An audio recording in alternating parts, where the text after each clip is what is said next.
thà chán như vậy thầm mệt nha chứ anh đâu sống gì ta và trên ngay cho nó mày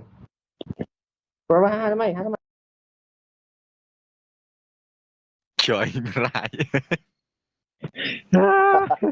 rồi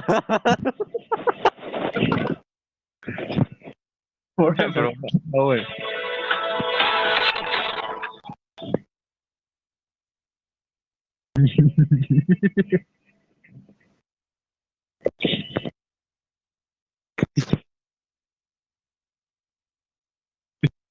trời mà cái bệnh sao phải chán cái à anh phơ ve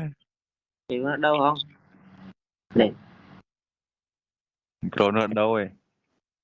cho là rồi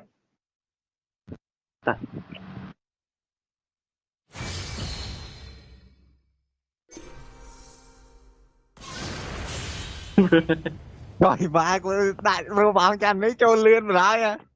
anh ơi